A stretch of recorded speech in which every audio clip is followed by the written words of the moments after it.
할렐루야. 네. 오랜만에 친구한테 전화했다가 오늘 이렇게 함께 예배 드릴 것을 건의해서 왔는데 와보니까 쟁쟁한 분들이 계시네요. 이사장님, 또 단체장들, 교수님들. 제가 설 자리가 사실 아닌 것 같아요. 저는 아무런 직책도 없고 평생 목회만 해왔던 목사인데 부족한 제가서 죄송합니다. 하나님이 세울 때는 의미가 있다고 생각합니다. 하나님 함께한 귀한 자리가 되기를 주님의 이름으로 축원을 드립니다. 네. 지금 조용히 마음의 귀를 기울여서 들어보면 지금 세상에 세 가지 소리가 들립니다.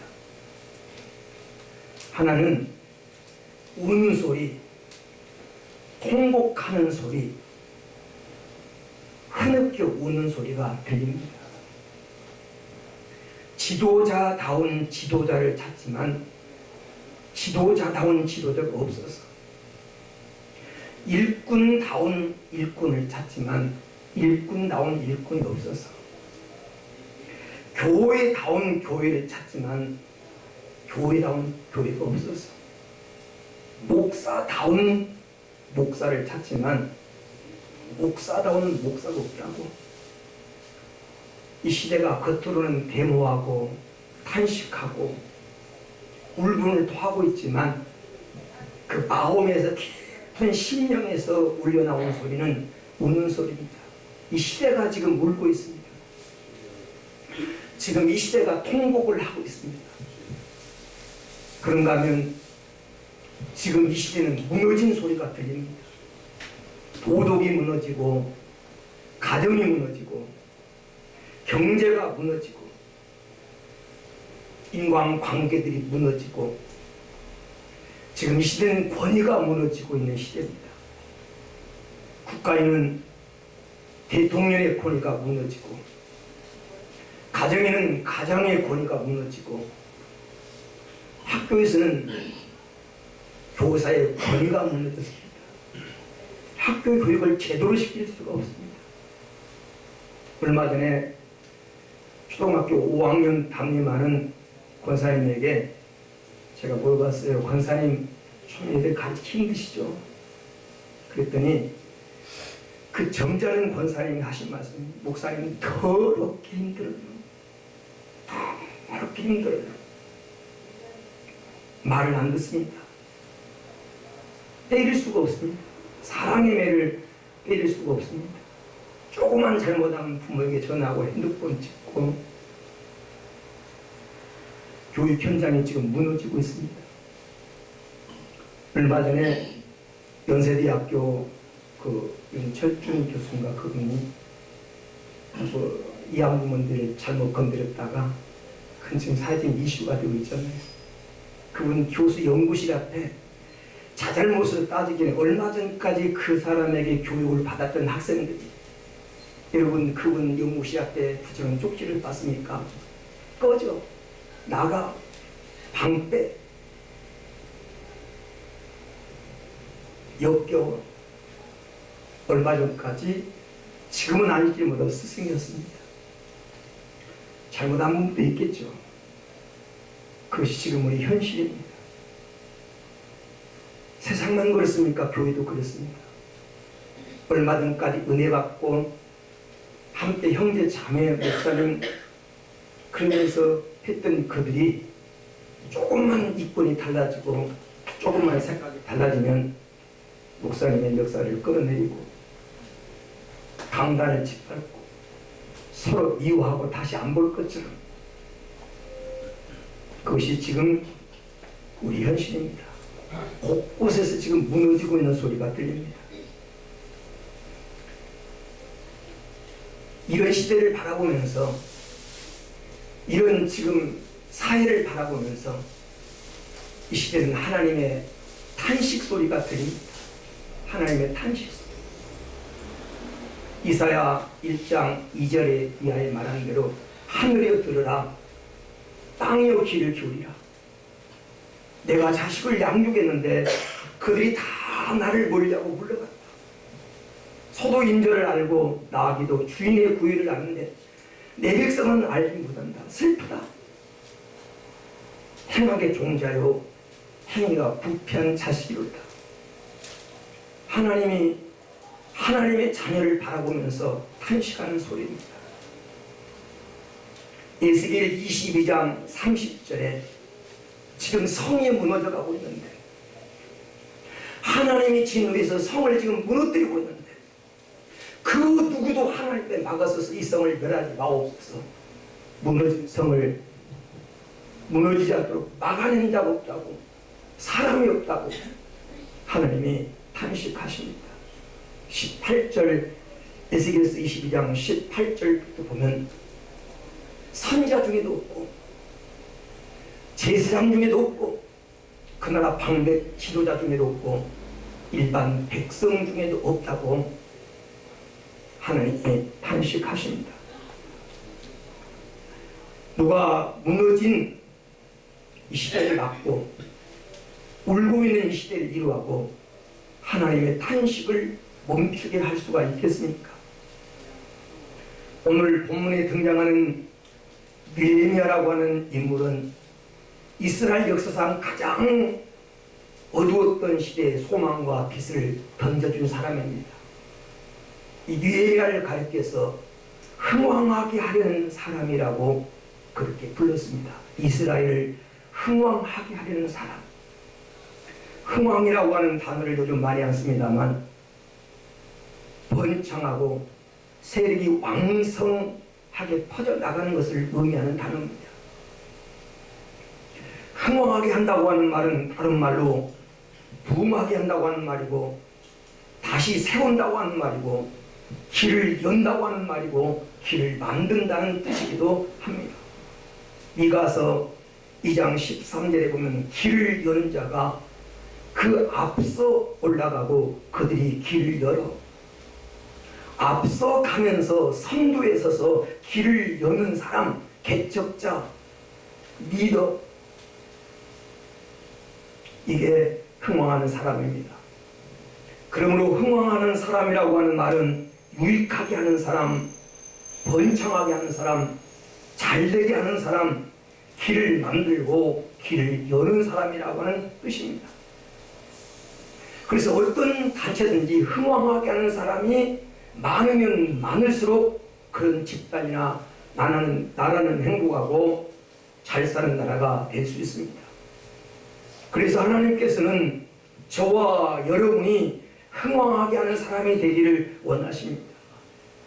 우리 모두 느헤미야처럼 가정을 흥왕하게 하고 나라를 흥왕하게 하고 교회와 교단을 흥왕하게 하기를 원하십니다. 그러면 어떤 사람이 느헤미야처럼 흥왕하게 하는 사람입니까?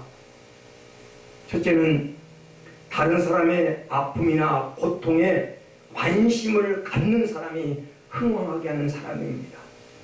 다른 사람의 아픔에 함께 아파할 수 있고 다른 사람의 고통을 함께 느끼고 함께 공감하고 함께 공명하며 그 아픔을 내 아픔처럼 여기고 함께 아파하는 그런 사람이 시대를 흥왕하게 할 수 있습니다. 오늘 본문에 등장하는 느헤미야가 그런 사람입니다. 느헤미야는 유대의 포로민 3세로 태어난 사람입니다. 파사 제국에서 성공해서 술 맡은 관장이 된 왕이 인정하는 실세 또 성공한 사람이 느헤미야입니다. 느헤미야가 1장 2절에서 3절에 보면 어느 날 고국을 다녀온 사람으로부터 고국에 대한 소식을 듣습니다. 포로됨을 면하고 고국에 남아있는 사람들이 큰 어려움을 겪고 성벽은 허물어지고 성은 불타 없어지고 사자핌을 면하고 남은 사람들이 큰 환난을 당하고 있다고 하는 그런 소식입니다. 이 소식을 듣고 느헤미야가 어떻게 반응합니까? 1장 4절에 보니 그 자리에 주저앉아 수위를 슬퍼하고 하나님 앞에 금식하며 기도했다고 기록하고 있습니다. 그는 실로 자기 조국의 아픔을 나의 아픔으로 느끼는 자고 백성과 함께 우는 자였습니다. 느헤미야는 민족의 아픔을 결코 예면하지 않았습니다. 나와 상관없다. 나는 지금 이 파사적에서 잘 살고 있는데, 나는 성공하고 있는데, 그렇게 생각하지 않고 울고 있는 자기 백성의 아픔과 고통을 내 아픔처럼 여기며 공감했다고 하는 사실입니다. 그래서 그는 쭉 느헤미야서를 읽어보면 고국에 돌아가서 무너진 성벽을 재건해 올립니다. 그리고 에스더와 함께 신앙 부흥운동을 일으켜서 이스라엘 백성을 흥왕케 한 자입니다. 많은 사람이 지금 살맛을 잃어가고 있습니다. 살맛이 안 난다. 지금 우리가 살고 있는 시는 나도 살고 너도 살자는 것이 아닙니다. 너 죽고 나 살자는 겁니다. 나 죽을 바야 너도 같이 죽자는 겁니다. 극단적인 지금 이주의로 세상이 흘러가고 있습니다. 그런 시대에 오늘 본문에 나온 느헤미야처럼 민족의 아픔을, 이웃의 아픔을 나의 아픔처럼 여기고 함께 공감할 수 있는 사람이 이 시대를 살고 무너진 일성을 회복하고 흥왕케 할 수가 있습니다. 두 번째로 느헤미야는 신적 안목을 가진 사람입니다. 나의 눈, 세상의 눈이 아니라 하나님의 눈으로 역사를 읽을 수 있는 사람, 그런 사람이 시대를 살릴 수 있습니다. 다니엘이 그런 사람입니다. 다니엘에서 1장 1절에서 2절에 보면 이런 말씀이 기록되어 있습니다. 1절에 보면 유다왕 여호야긴 3년에 바벨론 왕 느부갓네살이 올라와서 예루살렘을 에워쌌더라. 2절에 보면 주께서 그의 손에 이스라엘을 넘긴지라. 1절은 역사 그대로를 본, 인간의 눈으로 본 역사관입니다. 인간 눈으로 볼 때 느부갓네살 왕이 예루살렘을 포위하고 지금 성을 멸망시키려고 합니다. 근데 2절은 하나님의 눈, 신적 안목이 아니고서는 볼 수 없는 구절입니다. 신적인 눈으로 하나님으로 역사를 바라보니까 하나님이 이스라엘을 바벨론에 붙이셨다는 겁니다. 오늘 본문의 느헤미야도 그렇게 말합니다.